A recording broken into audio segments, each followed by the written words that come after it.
State Bank of India ने फिर बोला कि हमें कम से कम थोड़ा और टाइम दे दिया जाए। तो उन्होंने सीधा सीधा बोला कि आपने सुप्रीम कोर्ट का क्या बनाया, मजाक है क्या ये? पूरे भारत देश का अपेक्स कोर्ट ऑफ इंडिया है, आप यहाँ पर एफिडेविट लेकर के आए हैं। आप किस बिहाफ पर आए हैं? आपने 21 डेज मैंने आपको दिया था 15 फेब को 2024 को जब हमने ऑर्डर पास कर दिया, तो आपको फिर इतनी जरूरत क्या थी? आपने क्या क्या किया है आप खुद बताइए। आप एक दिन दो दिन पहले आकर के एफिडेविट एक फाइल कर देते हैं कि अब इसमें ऑर्डर फॉर मॉडिफिकेशन होना चाहिए। आप देश की सर्वोच्च न्यायालय से इतने बड़े मैटर में जहां 140 करोड़ की जनता प्रभावित हो रही है, आप उसके लिए ऑर्डर फॉर मॉडिफिकेशन आ रहे हैं। जैसे इलेक्शन कमीशन ऑफ इंडिया पूरा डेटा अपना डिस्क्लोज करना शुरू किया, वैसे ही स्टेट बैंक ऑफ इंडिया को लग गया कि पूरा का पूरा हमारा खुलासा तो इनके सामने हो गया है, अब तो हमारे पास कुछ बचता नहीं है और अलग से हमारे पर कॉस्ट भी लगेगी, पेनाल्टी भी होने वाली है। उसके बाद स्टेट बैंक ऑफ इंडिया आता है सामने फिर से, अब बोलता है कि मुझे 2 से 3 हफ्ते का टाइम दे दीजिए, हम इतने में अपना एफिडेविट सारी चीजें फाइल कर देंगे। कोर्ट ने बोला, इसके बाद में बोला, mister counsel I did not provide a single minutes to you.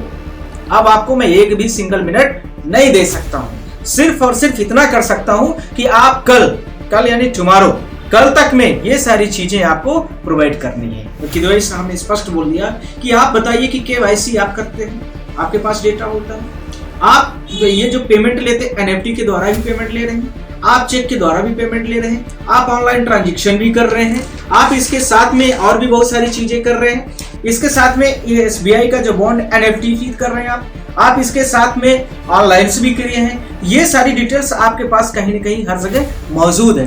People representative act में स्पष्ट लिखा हुआ है कि प्रत्येक व्यक्ति को यह जानने का अधिकार है कि कोई भी पार्टी यदि चुनाव कंटेस्ट कर रही है उसके साथ में क्या क्या एलिगेशंस है या क्या उसके पास में कितनी फंडिंग आ रही है। तो बड़े कारपोरेट घराने, बड़े बड़े देश की जो राजनीतिक पार्टीज हैं उनको फंडिंग दे करके बड़े बड़े तरीके से किस प्रकार से वो बड़े सरकारी संपत्तियों को अपने हाथ में लेते थे। इनकम टैक्स इस सारी डिटेल्स को नहीं डिस्क्लोज कर रहा था, किस नेशनल पार्टी को या राजनीतिक पार्टीज को पैसा दे रही है इलेक्टोरल बॉन्ड के माध्यम से।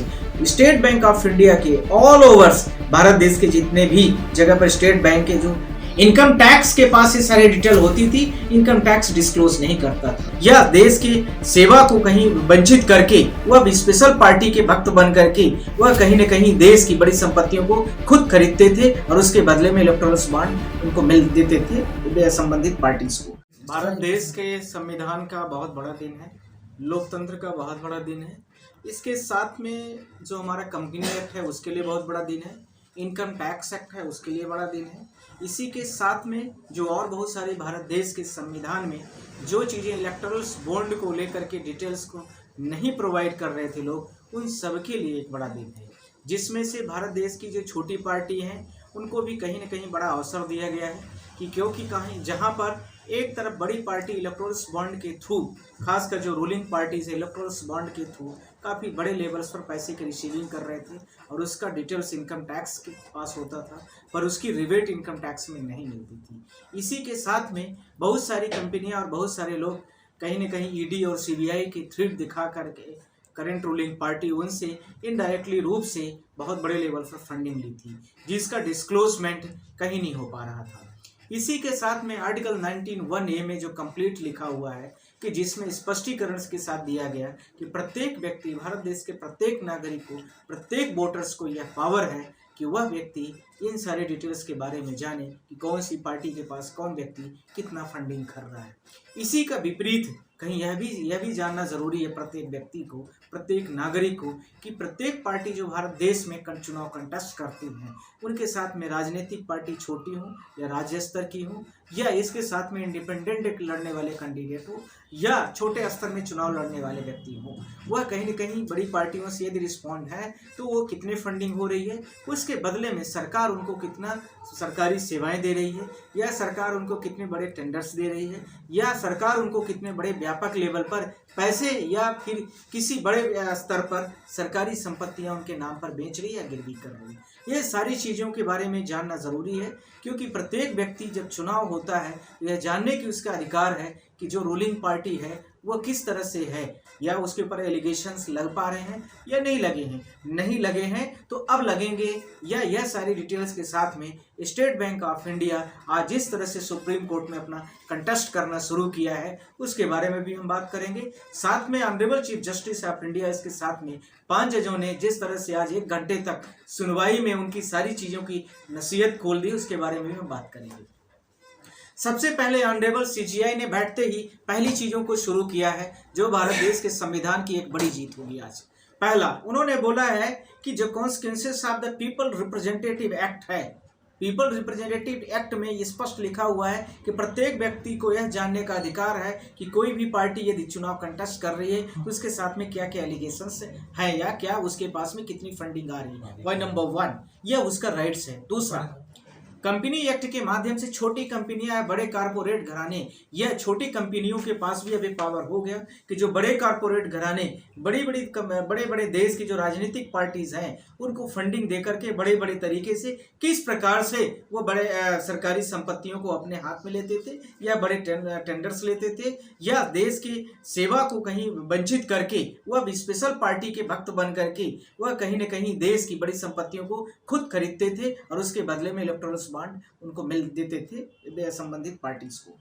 इसी के साथ में इनकम टैक्स जो है भारत देश का, इनकम टैक्स इस सारी डिटेल्स को नहीं डिस्क्लोज कर रहा था कि किस पार्टी ने कितना, किस व्यक्ति ने कितना, किस नेशनल पार्टी को या राजनीतिक पार्टीज को पैसा दे रही है इलेक्टोरल बॉन्ड के माध्यम से। और वह ध्यान रखने की जरूरत है 29 स्टेट बैंक ऑफ इंडिया के ऑल ओवर्स इंडिया के जितने भी नेशनल जुडिक्शन में भारत देश के जितने भी जगह पर स्टेट बैंक के जो खासकर बड़े जो हमारे महानगर हैं उन पे जहां पर भी इलेक्टोरल्स बॉन्ड का थ्रू प्रोसेस हुआ है उन सारी डिटेल्स को नहीं डिस्क्लोज कर रहा था। तो इसके लिए भी उन्होंने बोला है ऑनरेबल सीजीआई ने कि यह पीपल्स के राइट्स के अंदर में है जो इनकम टैक्स का और इसके साथ में ये जो भारत देश का आरटीआई है, राइट टू इंफॉर्मेशन, उसका कंप्लीट वायलेशन है, यह ऐसा नहीं कर सकती। यानी इसके माध्यम से 5 चीजें जो भारत देश की जनता के सामने इलेक्टोरल बॉन्ड के डेटास को डिस्क्लोज करने में कहीं न कहीं वेरीगेट कर रहे थे उसको आज उन्होंने साफ कर दिया कि यह नहीं कर सकते और इनको यदि कोई व्यक्ति इलेक्टोरल बॉन्ड के थ्रू प्रोसेस किया है तो इनके पास जितनी डिटेल हुई वो डिस्क्लोज की जाएंगी।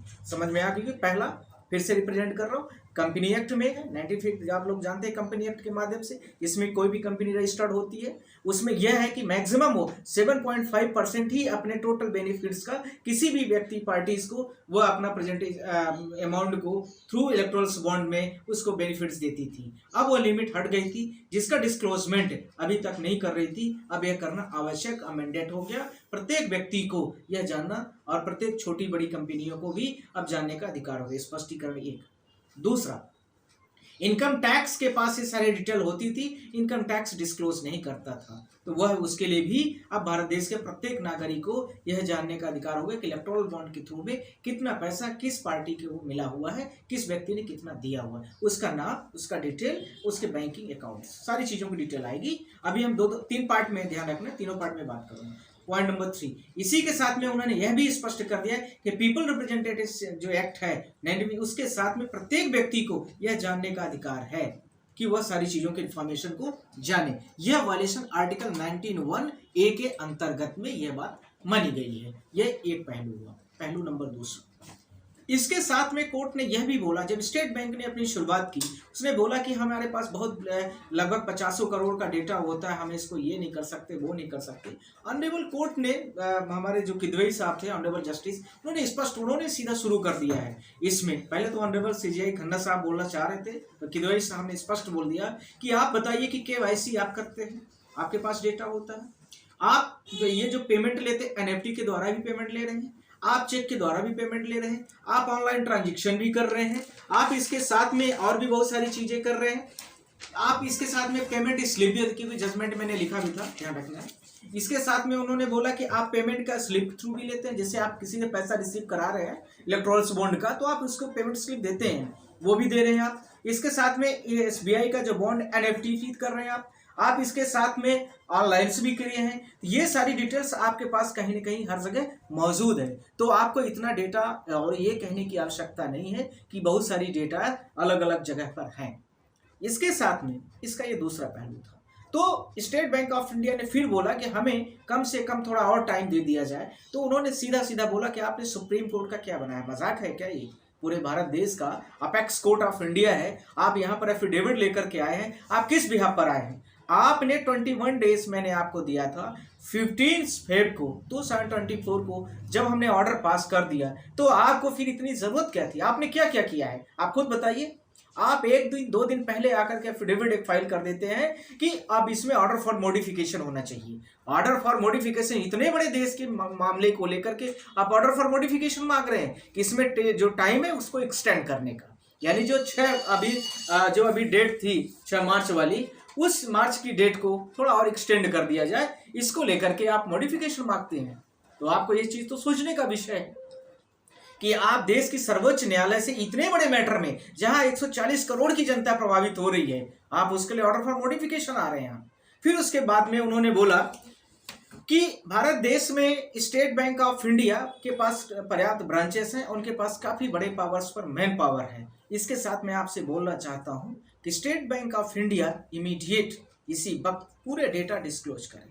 तो उन्होंने बोला कि हमें फिर से टाइम चाहिए। तो सुप्रीम कोर्ट का एक और डायरेक्शन था इलेक्शन कमीशन ऑफ इंडिया को लेकर के, जिसमें उनको इनके पास जितने डेटा थे उसको डिस्क्लोज करने के लिए बोला गया था। उस जजमेंट का जो डेट था वो भी मैं आपको बोलना चाहता हूं। उस डेट में यह था कि इलेक्शन कमीशन ऑफ इंडिया के पास जितने डेटाज हैं उसको भी वो अपना डिस्चार्ज करें। तो उन्होंने क्या किया कि इलेक्शन कमीशन ऑफ इंडिया जो है उसने सीधा का सीधा पूरा डिटेल्स 13 अप्रैल 2024 के जितने डेटाज हैं इलेक्शन कमीशन ऑफ इंडिया के पास, नेम, डिटेल, उसके डिस्क्रिमिनेशन, जो उसका डिजिग्नेशन, उसका अकाउंट, उस कौन से पॉलिटिकल पार्टीज को कितना दिया गया है, ये सारी चीजों, यानी चार चीजें बोली गई। नेम, अकाउंट नंबर्स, उस बैंक का जिस बैंक से उसको इलेक्टोरल बॉन्ड दिया गया, खासकर स्टेट बैंक से ही ज्यादातर रहे हैं क्योंकि 1 करोड़ से ज्यादा अमाउंट 99%।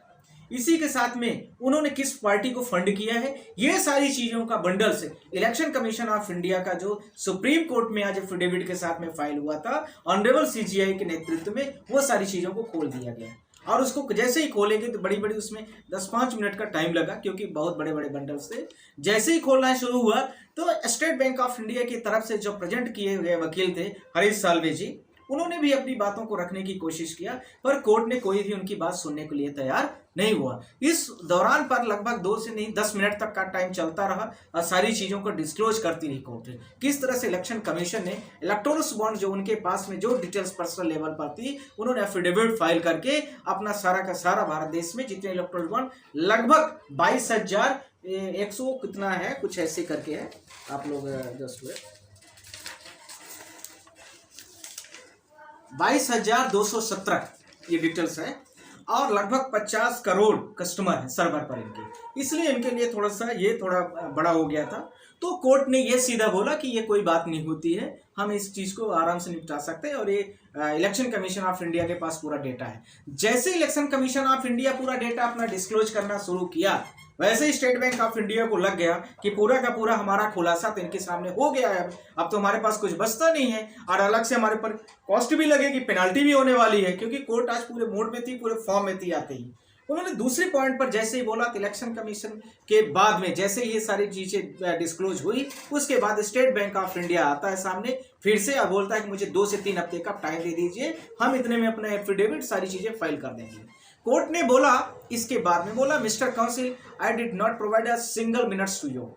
अब आपको मैं एक भी सिंगल मिनट नहीं दे सकता हूं, सिर्फ और सिर्फ इतना कर सकता हूं कि आप कल यानी टुमारो आप ध्यान रखना, वर्किंग आवर का मतलब आप लोग मोटा समझते 4:30 बजे तक का समय, कल तक में ये सारी चीजें आपको प्रोवाइड करनी है। ठीक, स्टेट बैंक के लिए कल का दिन मैंडेट कर दिया गया। इलेक्शन कमीशन तो अपना डेटा दे दिया और वो सुप्रीम कोर्ट के पास वो डेटा पहुंच भी गया। इसके साथ में स्टेट बैंक ऑफ इंडिया को यह भी बोला गया कि आप पर्सनल एफिडेविट भी फाइल करेंगे कि कोर्ट आप कंटेम्प्ट का आपने वायलेशन किया है और कल आप इसका यहां पर ले आकर के डेटा देंगे, ये भी होगा।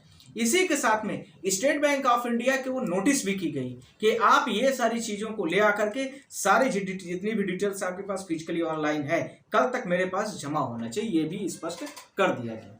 इसी के साथ में जो 15 फरवरी 2024 का जो कोर्ट का ऑर्डर था, जिसमें यह बोला गया था कि स्टेट बैंक ऑफ इंडिया 6 मार्च 2024 तक सुप्रीम कोर्ट में अपना डिटेल्स देगी। साथ में 13 मार्च 2024 तक इलेक्शन कमीशन ऑफ इंडिया वो अपनी सारी डेटास को वो अपलोड करेगी इलेक्शन कमीशन की पोर्टल पर। यानी इलेक्शन कमीशन को कितने का टाइम दिया, 13 मार्च का, और 6 मार्च का कहां पर दिया था, स्टेट बैंक ऑफ इंडिया को सुप्रीम कोर्ट में देने के लिए। इसके 2 पार्ट्स थे, इसमें उन्होंने नहीं किया। तो इलेक्शन कमीशन ऑफ इंडिया को भी बोला है कि 15 तारीख तक आप जो है ये सारी डेटास को अपलोड करके वेबसाइट पर रन कराएंगे। बात समझ में आ गई।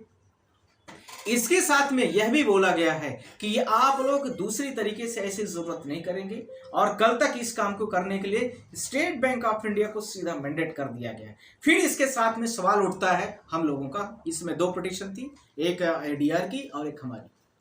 अब इसमें सवाल उठता है तो ऑनरेबल्स हमारे लर्नर ब्रदर्स प्रशांत भूषण जी थे, उन्होंने भी क्वेश्चन रिक्वेस्ट किया कि हमारा कंटेम्प्ट पिटीशन तो स्टेट बैंक ऑफ इंडिया का है। जैसे इलेक्शन कमीशन अपना पूरा डिटेल्स सबमिट करना पूरे कोर्ट में शुरू करता है और कोर्ट उनको रिलाय करना शुरू करती है, तो हम लोगों ने इस ग्राउंड को रेज किया कि honourables my petition is the particular specific for the state Bank of India because I filed the contempt petitions against to the state bank managers which the name is there like बैज there just wait, इनका नाम है state bank के जो manager थे Hyderabad sorry Mumbai उनका headquarters है, तो नरीमन ब्रांच कुछ था, कुछ खड़ाना कुछ उनके नाम पर है, तो उनके नाम पर हम लोगों ने एफिडेविट फाइल किया था कि वो कंटेम्प्टनर है, यानी इनके ऊपर एलिस्ड है ये, तो उनके ऊपर हमारा मैटर था स्टेट बैंक ऑफ इंडिया से। इलेक्शन कमीशन ऑफ इंडिया तो अपना डेटा देगी जो उसके पास अवेलेबल है, पर स्टेट बैंक ऑफ इंडिया के पास पूरा डेटा है। तब कोर्ट ने फिर से दोबारा बोला है कि मतलब state Bank of India it is the mandate if you file the affidavit कि हम कल इस पूरे डेटास को दे रहे हैं, इसके साथ में कोर्ट में आप एक एफिडेविट देंगे और कल शाम तक वर्किंग आवर के टाइम तक आपको ये सारी डिटेल्स को देना पड़ेगा। ठीक, इलेक्शन कमीशन ऑफ इंडिया को भी इलेक्शन की पोर्टल की वेबसाइट जो है वह सारी चीजों को दे दिया जाएगा।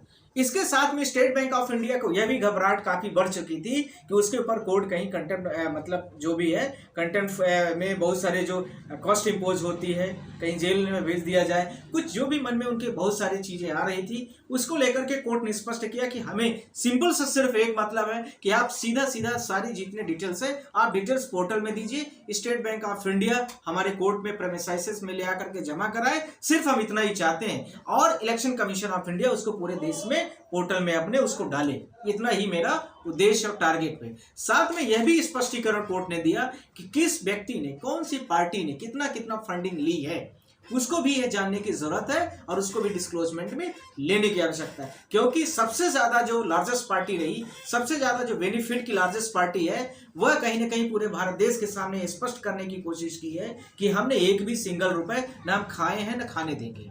यह जो नारा था वह आज पूरे भारत देश के सामने इलेक्शन कमीशन की डेटा के आधार पर यह कहीं खत्म होता नजर आ जाएगा। और कल शाम तक में मैं आप लोगों के माध्यम से फिर से कल मिलूंगा, कल शाम तक में फिर से सारी चीजें यह आपसे बोलना चाहता हूं कि कल शाम तक में यह सारी चीजें फिर से क्लियर हो जाएंगी कि कितना खाया है और कितना खाने दिया गया है। दोनों शब्द मैं बोल रहा हूं, कितना नहीं खाऊंगा ना खाने दूंगा, यह शब्द अभी तक का था। पर आज इलेक्शन कमीशन ने जिस तरह से इलेक्टोरल बॉन्ड्स की डिटेल्स प्रोवाइड किया है, पर मॉनेटरीज के लेकर के स्टेट बैंक ऑफ इंडिया ने जो किया है वह कल आपको मिल जाएगा सारा डेटा, और वो स्पष्ट कर देगा कि जो अभी तक की पार्टीज, कोई भी पार्टी हो सकती है, मैं किसी का विरोध नहीं कर, कोई भी पार्टी जो ये कहे अपने आप को यह कहना चाहती है, फेयर साफ सुथरा साबित करना चाहती है कि न मैं खाया हूं, और ये कल से स्पष्ट हो जाएगा कि कितना खाया है, कितना खाने दिया गया है या कितना खिलाया गया है, ये कल पूरे भारत देश की जनता के सामने यह साबित हो जाएगा। इसी के साथ में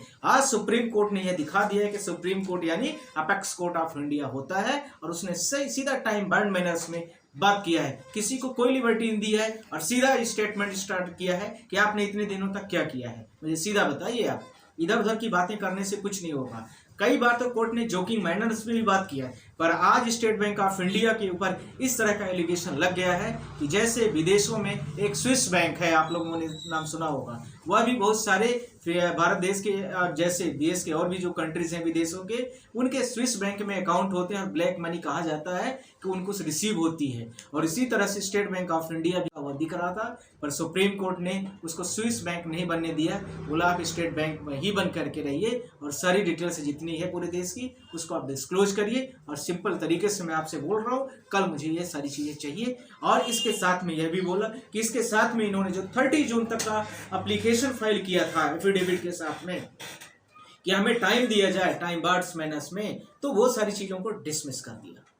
ठीक, तो इसके साथ में कल आप लोगों को 4 बजे तक में सारा डेटा मिलेगा इलेक्शन कमीशन के पोर्टल में सारे, यानी हमको प्रशांत भूषण जी को, 2 जो पिटिशनर हैं उनके साथ में सारी डिटेल्स कल आ जाएंगे, एक एक कॉपी हम लोगों को रिसीव कराई जाएगी। और इसके साथ में मैं आपसे यह भी बोलना चाहता हूँ कि इसके अलावा 15 जो अभी मार्च का महीने में 15 मार्च को इलेक्शन कमीशन की पोर्टल पर जो साइडों में आ जाएगा, वो सारी चीज़ें पूरे भारत देश की डिटेल्स पूरे सारी उसमें पब्लिश हो जाएगी। ठीक, अभी कुछ आप लोगों को कुछ और पूछना हो तो बात कर सकते हैं। ध्यान रखना है कि इसमें 4 चीज़ों का अमेंडमेंट का भी डायरेक्शन हो गया। एक तो ये जो मैंने आप लोगों के माध्यम से बोला है, इनकम टैक्स कि जो इलेक्टोरल बॉन्ड्स को नहीं प्रोवाइड कर रहा था, इसके साथ में जो कंपनी लॉ एक्ट है उसको लेकर के, पीपल्स रिप्रेजेंटेशन एक्ट के अंदर में सारी चीजें आनी चाहिए। इसके साथ में दूसरा पहलू ये भी बोला गया, आरटीआई के दायरे में सारी चीजें वायलेशन नहीं होना चाहिए, ये सारी चीजें उनके दायरे में ही होंगी। तो ये 4 चीजें स्पष्ट हो गई कि, और इसके साथ में इलेक्टोरल बॉन्ड 14 जो हमारा 15 फेब 2024 से इसको कंप्लीट तरीके से बैन कर दिया गया, बंद कर दिया गया। अब इसमें कुछ भी नहीं किए जाएंगे। यह भी आवश्यक जानना है आप लोगों को, 29 अप्रैल 2019 से टिल 15 फेब 2024 तक का पूरा इलेक्टोरल बॉन्ड का डेटा ये प्रोवाइड कराएंगे। ठीक है, यानी क्या कुछ कहा, अगर आप इन्फॉर्मेशन नहीं देते, जानकारी देते, क्या क्या क्या जाएगा? उन्होंने बोला है कि देखिए, हाँ, ये भारत देश के कानूनी अधिकार है, यह भारत देश का संवैधानिक अधिकार है, यह भारत देश का पीपल्स का रिप्रेजेंटेशन एक्ट का उसका संवैधानिक अधिकार है। जो स्टेट बैंक ने एफिडेविट फाइल किया ऑर्डर फॉर मॉडिफिकेशन, उनको अपने आप में सोचने की जरूरत है। This is the apex court of India. ये मैं उन्हीं का स्टेटमेंट रिपीट कर रहा हूँ क्योंकि मैंने ऑर्डर्स को, क्योंकि हम लोगों को वहाँ पर वो भी करना था, डिबेट उसमें काउंटर करना था, इसलिए मैंने लिखा भी है। इसके साथ में election commission of India should be published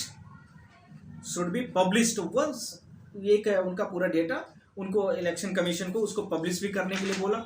इसके साथ में उन्होंने बोला कि स्टेट बैंक ऑफ इंडिया तक टाइम्स जो उन्होंने बोला है उस टाइम्स को हम नहीं अलाउ करेंगे। 30 जून तक का आपने जो टाइम एप्लीकेशन फाइल किया है वो भी हम डिनाई करते हैं। आपको ये सोचने की जरूरत होनी चाहिए कि आप अपेक्स कोर्ट में बैठे हो। इसके साथ में यह भी बोला है कि इलेक्शन कमीशन ऑफ इंडिया के पास जितनी डिटेल्स हैं वो तब तक हमारे पास सबमिट करें। जैसे ही इलेक्शन कमीशन ऑफ इंडिया ने सबमिट करना शुरू किया, स्टेट बैंक को यह लग गया कि अब मैं फंस चुका हूं। और इसके साथ में दोनों पिटिशनर्स, एक एडीआर की और हमारी, दोनों पिटिशनर्स जो है वह भी स्पष्टीकरण में काउंटर, जो हम लोगों का कंटेम्प्ट पिटीशन है, वो contempt petition specific for state Bank of India को लेकर, जब इलेक्शन कमीशन ऑफ इंडिया दे दिया तो स्टेट बैंक बसता है, तो कोर्ट को डायरेक्शन की आवश्यकता पड़ गई, तो फिर वो आगे का स्टेप्स वो हो गया। इसी के साथ में वह उन्होंने यह बोला है कि इनका 2 साइकिल्स में ये प्रेजेंटेशन होगा। इसके साथ में यह भी बोला कि आपके पास जितनी केवाईसी से पेमेंट की गई है, इसके साथ में जो आपने पेमेंट स्लिप किया है, इसके साथ में जो कंट्रीब्यूशंस और भी स्टेट बैंक में थ्रू अकाउंट से किए गए हैं, एनएफटी से किया गया है, चेक से किया गया है, ये सारी डिटेल्स भी चाहिए और आप सबको पब्लिश करेंगे। अब इनके साथ में इनके 29 ब्रांचेस हैं अलग अलग, उसको भी कोर्ट ने बोला है सारी ब्रांचेस में होनी चाहिए। हेड ब्रांच इन्होंने एक इनको बोला था, एक जो है तो ये सारे एक हेड ब्रांच है जिसका मुंबई हेडक्वार्टर है, आप लोग जानते ही है। इसके साथ में इन्होंने बोला है कि ये इसके साथ में दूसरी जो सेकंड पहलू इन सारी चीज़ों को लेकर के थी, इलेक्शन कमीशन ऑफ इंडिया जब दे दिया तो आपको देने में क्या दिक्कत आ रही है, because you are the largest bank of the India, you are the largest, not the largest India, you are largest also longer largest of the world. तो ये सारी चीजों को लेकर स्टेट बैंक का इन्फॉर्मेशन नहीं देता तो कौन सा अधिकारी होगा एसबीआई का जो जेल जाएगा, जिसके नाम पर एफिडेविट फाइल कराई जा रही है कोर्ट ने। आज मैं आप लोगों से पहले बोला हूँ, उनका नाम क्या है? मैं कोर्ट का जस्ट वेट मैं आपको बता देता हूँ कोर्ट का। 2 टूक में सर बोलिएगा। हाँ, एक टूक में, 2 टूक तो बहुत हो गया है, 2 टूक में क्यों बोलेंगे, हम 1 टूक में बोल देते हैं। नाम बता दे रहे हैं जिसके नाम पर हम लोगों ने एफिडेविट फाइल किया है, वो चेयरमैन है अभी स्टेट बैंक ऑफ इंडिया के, जस्ट वो जेल जाएंगे। वो ध्यान रखना है कि वो अवमानना की जो नोटिस है, हाँ। अवमानना की नोटिस उनको झेलना पड़ेगा, उनकी जिम्मेदारी और जवाबदेही है, ये देखने की जरूरत है। जस्ट उनका खटाना कुछ नाम है, खताना कुछ नाम है, आप लोग देख लीजिए नेट में, मैंने बता दिया है उनका ऐसे कुछ नाम है। It is the state Bank of chairman of the state Bank of India, आप लोग देख लीजिए नेट में, उन्हीं के नाम पर एफिडेविट फाइल किया गया है। और नरीमन बिल्डिंग के हेड उसका एड्रेस है, तो मैं आपको बता देता हूँ। एक मिनट, मैं अभी लेगा ना, मैं आपको ऐसे बताता हूँ।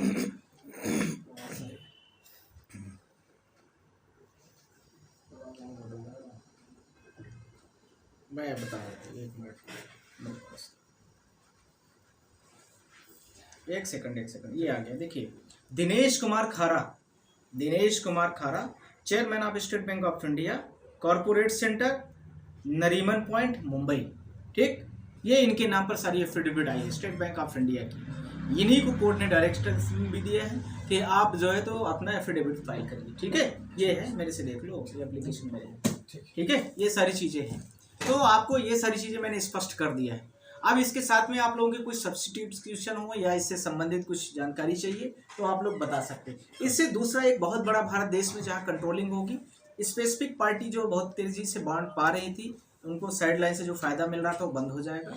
ईडी और सीबीआई का जो धौंस दे करके पूरे भारत देश में इलेक्ट्रॉनिक्स बॉन्ड के थ्रू जो फंडिंग हो रही थी, उनको धौंस दिखा करके किसी व्यक्ति से डरा थ्रेट करके वो अब कहीं ना कहीं कंट्रोल होगा। यह एक बहुत बड़ा पार्ट ऑफ दिस केस था, और इसके साथ में पूरे पब्लिक को नॉलेज मिल जाएगा। इसी के साथ में जो छोटी पार्टीज हैं, इंडिपेंडेंट कैंडिडेट जो कंटेस्ट करते हैं, वो भी इस दौड़ में और इस रेस में फ्री और फेयर चुनाव हो, इसके कंटेस्टिंग को लेकर के वो इक्विवेलेंट पैरेलल लड़ने के लायक बन जाएंगे।